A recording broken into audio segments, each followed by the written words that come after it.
Jésus dit dans Jean 14, verset 21,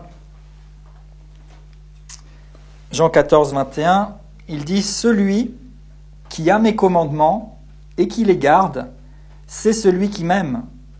Et celui qui m'aime sera aimé de mon Père. Je l'aimerai et je me ferai connaître à lui. » Alors selon les versions, la dernière partie de la phrase, on trouve aussi, donc je me ferai connaître à lui, on trouve aussi je me manifesterai à lui, ou bien je me révélerai à lui.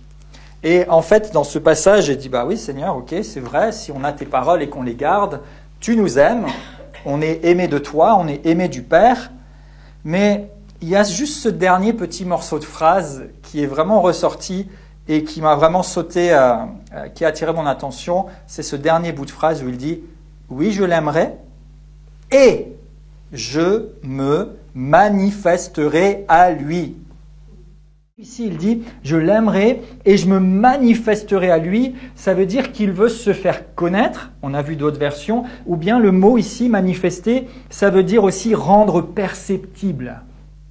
Donc, celui qui m'aime et qui garde mes paroles, mon Père l'aime, moi Jésus je l'aime et je me rends perceptible à lui.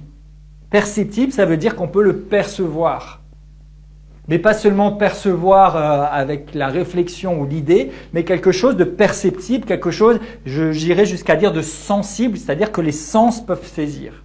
Jésus nous dit, celui qui a mes paroles et qui les garde, mon Père l'aimera, je l'aimerai et je me rendrai sensible à lui, perceptible à lui. Mais j'ai soif.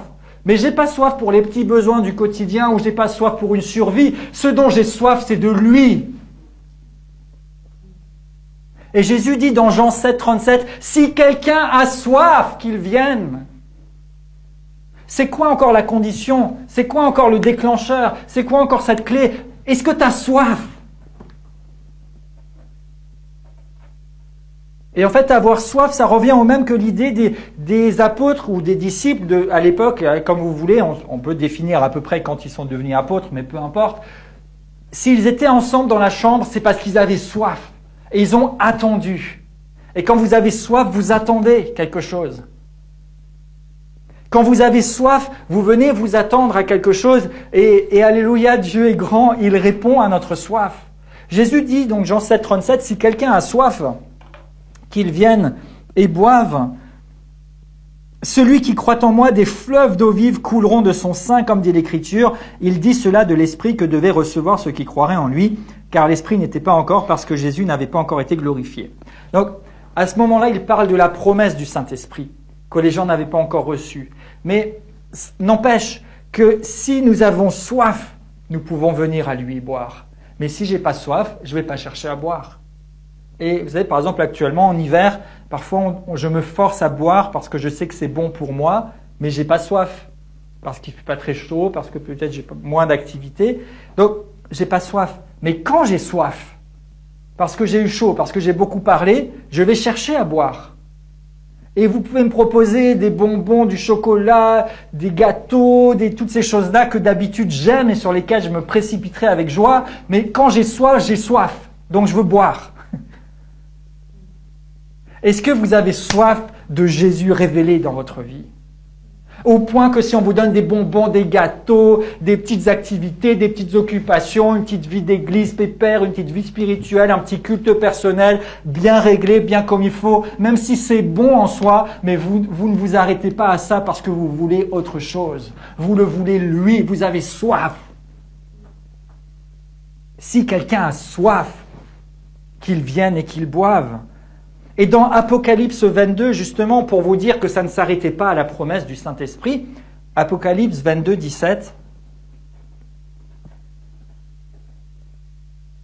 Et l'Esprit et l'Épouse disent « Viens ». Et celui qui entend qu'ils disent « Viens », est remarqué ici, et que celui qui a soif vienne, que celui qui veut prenne de l'eau de la vie gratuitement. Donc on retrouve encore cette soif à la fin de l'Apocalypse, alors que le Saint-Esprit était répandu à la Pentecôte, alors que Jésus est glorifié, qu'il a tout accompli, mais il dit quand même si quelqu'un a soif qu'il vienne, que celui qui veut prenne de l'eau. Attendre, avoir soif, vouloir. Est-ce que tu l'attends? Est-ce que tu as soif? Est-ce que tu veux? Et quand il est dit que celui qui veut, il est question de détermination. C'est pas juste, ah oui, je veux bien. Est-ce que tu veux? Quand moi je veux quelque chose, je le veux. Et je peux vous dire que vous n'allez pas me rattraper, je suis souvent le premier pour l'avoir. Sophie peut en témoigner. Que celui qui veut prenne de l'eau de la vie. Est-ce que tu veux seulement? Bien sûr, en théorie, on veut bien, et puis on chante « Oh Seigneur, que le poids de ta gloire tombe sur moi ». Mais on chante ça comme on chanterait, je fais attention à quoi chanter, aux Champs-Élysées. Dieu a besoin de quelqu'un qui veut, de quelqu'un qui a soif, de quelqu'un qui l'attend, parce que lui, il est prêt, il veut. Il a dit, si tu as mes paroles, que tu les gardes, que tu m'aimes, je me manifesterai à toi. Mais est-ce que tu veux qu'il se manifeste à toi? Est-ce que tu as soif qu'il se manifeste à toi? Est-ce que tu attends à ce qu'il se manifeste à toi?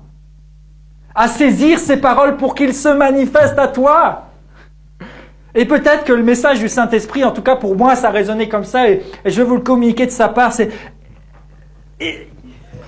Je ne sais même pas comment le dire. Aspirons, recherchons, attendons ce qu'il a promis. Il nous a largement promis. Et j'ose dire que vous avez sa parole. Et si vous gardez cette parole, c'est la suite logique qu'il se manifeste physiquement, sensiblement à vous. C'est la suite logique, ça va ensemble. J'étais en voiture l'autre jour en train d'aller quelque part et je priais par rapport à ça et je méditais là-dessus. Je dis, mais Seigneur, je me pose souvent la question de l'équilibre.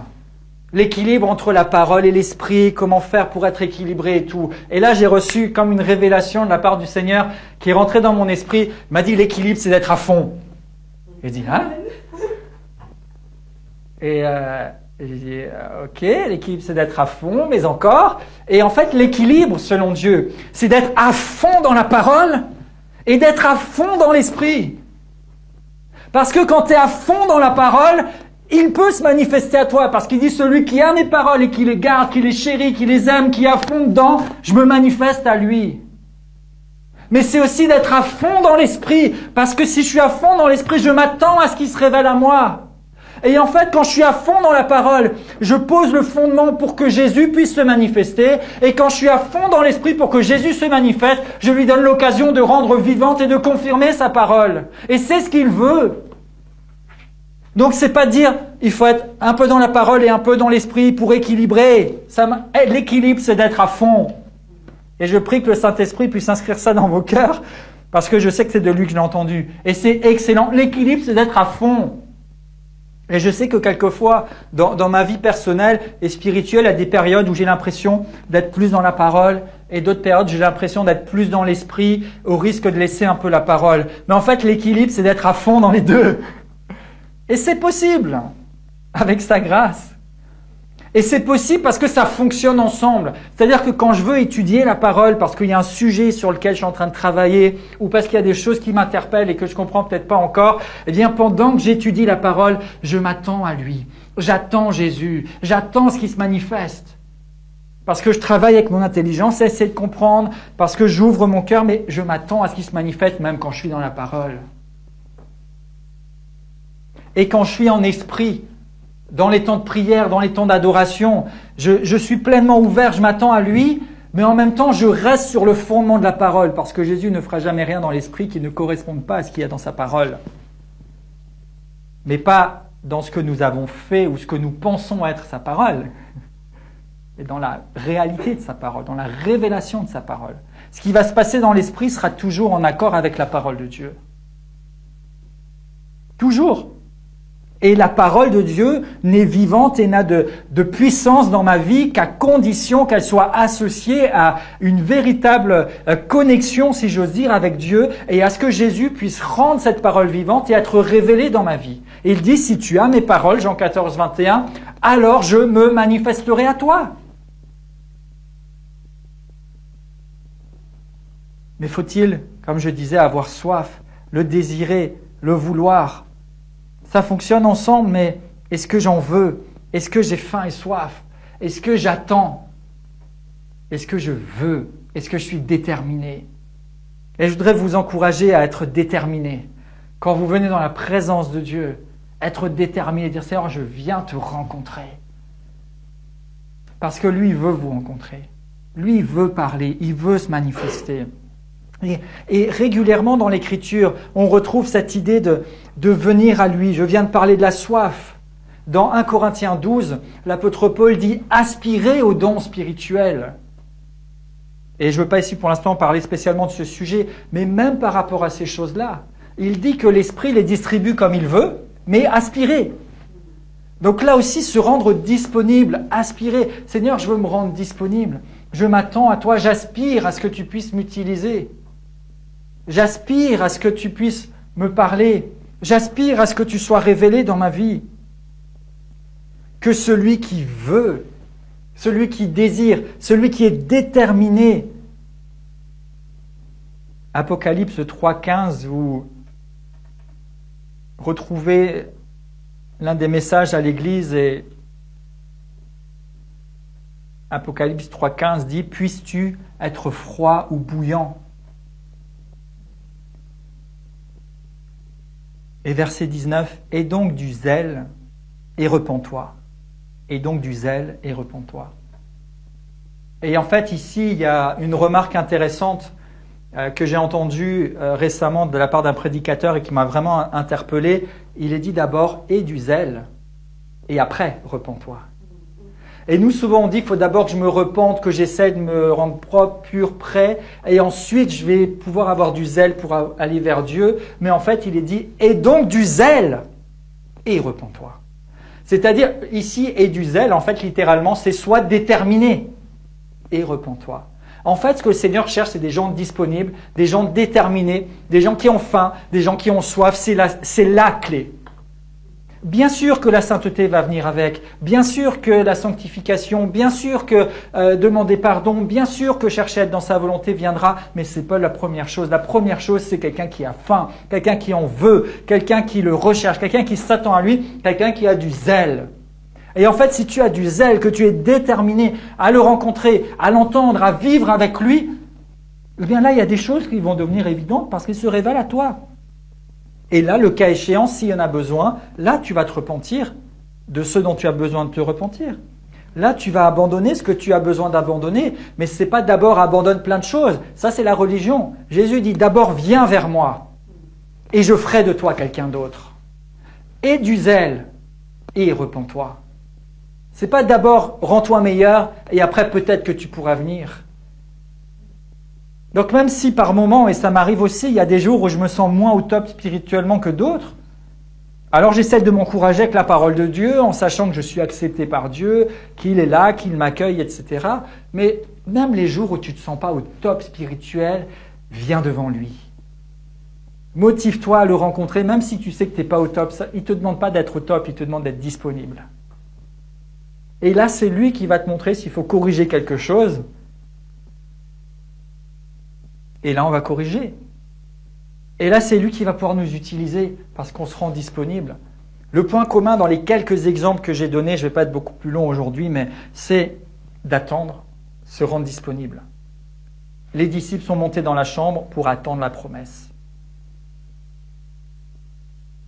Celui qui a soif, qu'il vienne et boive. Dans l'évangile de Jean, dans l'Apocalypse. L'Apocalypse, que celui qui veut prenne de l'eau de la vie. Et il y a vraiment quelque chose dans cette idée d'attendre. Depuis dans les psaumes, je vais vous lire juste 2-3 passages rapidement encore par rapport à ça pour que ça s'inscrive bien pour vous. Regardez, psaume 5, verset 4. Psaume 5, 4. Éternel, le matin tu entends ma voix, le matin je me tourne vers toi et je regarde. Donc ici, le psalmiste dit le matin, Seigneur, je me tourne vers toi et je regarde. Tu entends ma voix, mais je regarde. Et je voudrais vous inviter peut-être à être attentif à ça. Et si vous le faites déjà, continuez. Si vous ne le faisiez pas, faisons de la place au Seigneur Jésus dans nos temps de communion avec lui. Vous savez, une discussion entre deux personnes, c'est quand les deux peuvent s'exprimer. Une rencontre entre deux personnes, c'est quand les deux sont pleinement là et peuvent échanger ensemble. Et quelquefois, est-ce qu'on n'a pas passé des moments avec le Seigneur où on n'a fait que parler? Mais est-ce que quelquefois, certes, on vient lui parler, mais est-ce qu'on se tourne vers lui et on attend? Est-ce qu'on se tourne vers lui juste pour écouter? Et il y a vraiment quelque chose qui fait partie de ma pratique personnelle dans mes temps avec le Seigneur, mais sur lequel j'ai senti encore plus l'accent qui s'est mis dernièrement, c'est justement ces temps de silence devant Dieu. Et là, je parle quand vous êtes seul à seul avec lui. Parce que regardez, Jean 14, 21, il disait « Je me manifesterai à lui ». Il y a vraiment une idée très personnelle dans ça. C'est vraiment quelque chose entre toi et lui.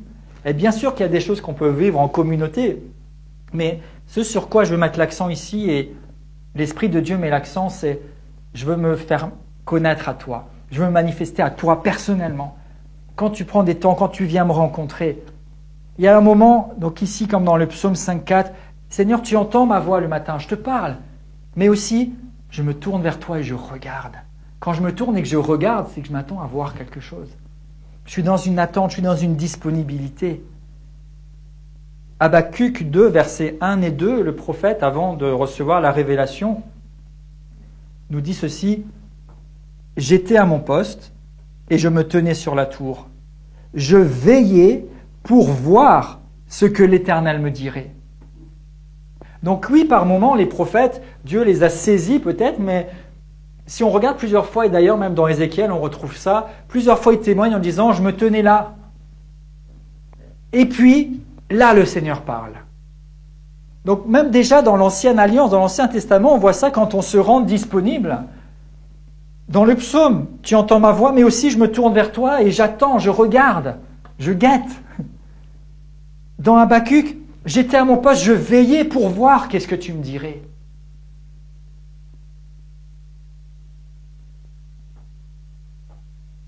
J'ai parlé tout à l'heure de Jean avec l'Apocalypse, il s'est rendu disponible quand il était sur l'île. Vous allez dire, il n'avait peut-être pas grand-chose d'autre à faire. L'apôtre Paul a écrit une bonne partie de ses épîtres quand il était en prison. Il n'avait probablement pas grand-chose d'autre à faire non plus que de se rendre disponible et de recevoir ainsi les révélations qu'il a pu nous apporter à travers ses épîtres. Se rendre disponible. Et d'une façon tout à fait pratique. Psaume 4, verset 5. Il est dit « Parlez en vos cœurs, puis taisez-vous. » Donc parfois c'est bien de se taire. Job 33, verset 31, vers la fin, quand il a cette discussion avec Dieu et qu'il prend conscience d'un certain nombre de choses, il est dit « Tais-toi » Et je veux offusquer personne, mais peut-être souvenez-vous de ça. De temps en temps, taisez-vous. Et restez juste en silence devant le Seigneur. Mais ce n'est pas un silence vide, en fait. C'est une position où on peut lui dire « Seigneur, voilà, je me rends disponible, je veux te rencontrer, je m'attends à toi. » Et ensuite, on laisse toute la place. Et juste 2-3 petites choses pratiques qui peut-être peuvent vous aider, mais moi, dans ma pratique, et ce qui m'aide, c'est bien sûr de lire la parole et la méditer.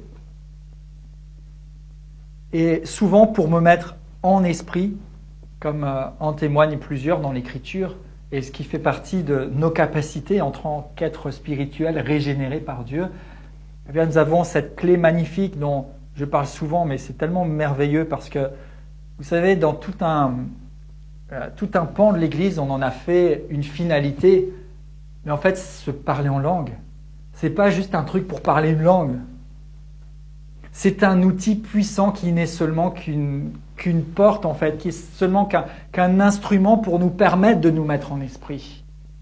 Et 1 Corinthiens nous dit, quand je parle en langue, mon intelligence est stérile. Mais je me rends sensible au domaine de l'esprit. Donc quand on se met, et ce qui peut nous aider de façon pratique, et ce que je voudrais vous inviter à faire et à vivre comme exercice pour, pourquoi pas, vous rendre davantage disponible et permettre au Seigneur de se manifester à vous, eh bien pourquoi pas dans vos temps, prenez un temps, pourquoi pas vous priez, vous faites ce que vous avez l'habitude de faire, conduit par le Saint-Esprit, il n'y a pas de souci, on a chacun nos façons, et notre communion avec Dieu. Mais peut-être prenez un temps où vous allez parler en langue pour vous rendre sensible au domaine de l'esprit, pour vous mettre en esprit simplement. Et puis, taisez-vous, restez dans le silence, attendez-vous simplement au Seigneur, attendez-vous à lui. Soyez dans une aspiration de cœur. Et c'est parfois difficile parce qu'on est habitué à faire des choses, à prier, à dire, etc. Mais essayez de faire ça, même si c'est juste quelques instants, mais juste dans le silence et de s'attendre à lui.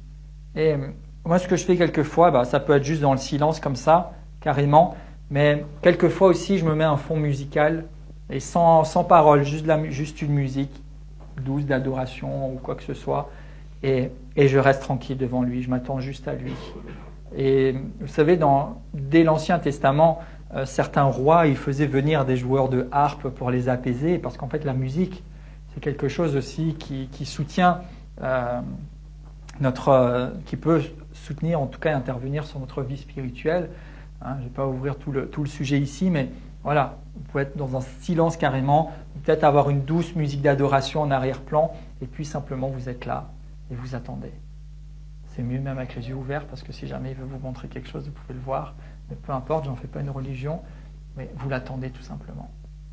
Et vous allez voir qu'il va se manifester à vous. Et même si ce n'est pas dans la première minute ou dans les premières 15 secondes que tout d'un coup il y a quelque chose qui vous tombe dessus, attendez-le, soupirez après lui et continuez jusqu'à ce que...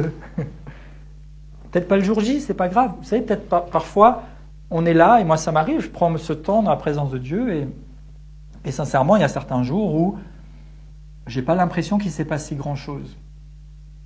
Mais c'est pas grave, parce que même si moi j'ai rien remarqué de spécial, il se passe toujours quelque chose quand on se rend disponible et quand on se met devant lui. Et même si j'ai pas entendu, j'ai peut-être pas vu, j'ai peut-être pas touché aujourd'hui, mais je sais que au niveau de mon esprit et par l'œuvre de l'Esprit de Dieu, il y a quelque chose qui se communique à chaque fois. Et je sais que je me sens rechargé, vitalisé par ces temps aussi, ou inspiré. Et je réalise que quand quelquefois, pour différentes raisons, j'arrive pas à avoir ces moments-là, les choses sont beaucoup moins fluides. Alors que quand j'ai ces moments-là, même si à l'instant T, il ne se passe pas grand-chose, mais si dans la journée ou si devant une situation, j'ai besoin d'inspiration ou de réactivité, je réalise que c'est beaucoup plus rapide, c'est beaucoup plus fluide, c'est beaucoup plus naturel. Parce que j'exerce mon esprit à être sensible, à être disponible. Et je voudrais vraiment vous encourager, je vais m'arrêter là, mais à aspirer, désirer, vouloir, avoir soif, à l'attendre. Attendez-le. Jésus l'a dit clairement, Jean 14, 21. Celui qui a mes paroles et qui m'aime, qui les garde, il sera aimé de mon Père, je l'aimerai et je me manifesterai à lui. Et le Seigneur nous envoie ce signal en disant « Je veux me manifester à toi ». Alors, chacun pour soi-même, on peut lui répondre dans notre vie, dans nos temps, dans nos habitudes, peut-être aménager, faites quelque chose, juste donnez-lui un signe. Ce n'est pas nos efforts qui nous permettent de le voir manifester, c'est notre disponibilité. Et ça, c'est à la portée de chacun. Alors, rendons-nous disponibles et je vous garantis que celui qui a dit « je me manifesterai » va se manifester. Il va se manifester parce qu'il est fidèle à sa parole, il tient ses promesses. Alors juste, attendez-le, ayez soif. La prochaine fois que vous êtes dans un temps de prière ou dans la parole, posez-vous la question, est-ce que je l'attends? Et motivez-vous, déterminez-vous à l'attendre, véritablement. Et vous allez voir que vos temps de méditation de la parole, vos temps de prière vont prendre une tournure encore plus inspirée qu'ils ne sont déjà. Je sais que pour plusieurs, c'est déjà très inspiré, mais ça peut l'être encore plus. Et ça peut l'être jusqu'au point où Jésus, en personne, vient se manifester, se révéler, se faire connaître, se rendre tangible et sensible à vous. Il le veut, il en a envie. Mais est-ce que vous avez soif? Est-ce que vous en avez envie? Est-ce que vous aspirez après ça?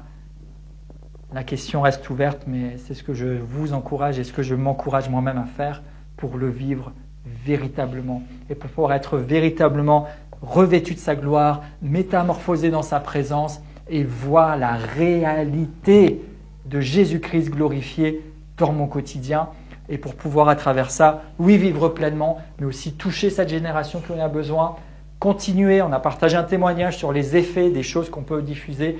Continuez de diffuser, mais diffuser pas seulement des paroles, mais des paroles qui sont habitées de la puissance vitale qui vient de Jésus-Christ glorifié. Et je crois que la gloire de Dieu peut s'installer sur une voix, peut accompagner des paroles et peut aller toucher quelqu'un à l'autre bout de la planète. Mais pour ça, j'ai besoin moi-même de vivre la manifestation de Jésus-Christ. Alléluia. Amen. Alors Père, merci. Merci pour cette parole, merci pour cette invitation dont je suis convaincu qu'elle vient de toi et qu'elle est vraiment valable pour chacun et chacune d'entre nous, chacun et chacune qui entend, qui suit ce message, même quel que soit le support. Père, je crois que tu n'as pas changé d'avis et ça fait d'ailleurs tellement longtemps que tu attends à pouvoir te manifester, te rendre visible, audible, sensible, qu'on puisse te goûter, qu'on puisse te toucher, te vivre véritablement. Et Seigneur, merci parce que par ton esprit, tu viens rendre vivante cette aspiration en nous. Tu viens faire résonner cette invitation comme quelque chose de tout à fait personnel pour nous et tu viens nous faire vivre. Seigneur, je te dis encore une fois merci pour ce que nous avons déjà vécu, que ce soit ensemble ou chacun individuellement dans ta présence, des choses qui étaient déjà tangibles, visibles, sensibles. Et c'est tellement merveilleux et je te remercie Seigneur. Mais en entendant cette parole, je crois que si tu nous attires là-dessus, c'est parce que tu veux le faire encore plus. Et je reçois, Seigneur, pour moi-même cette invitation et je veux me discipliner à me rendre disponible. Et je te remercie, Seigneur, parce que tu nous donnes aussi, selon ta parole, le vouloir et le faire. Et tu nous amènes à pouvoir être disponible pour simplement attendre.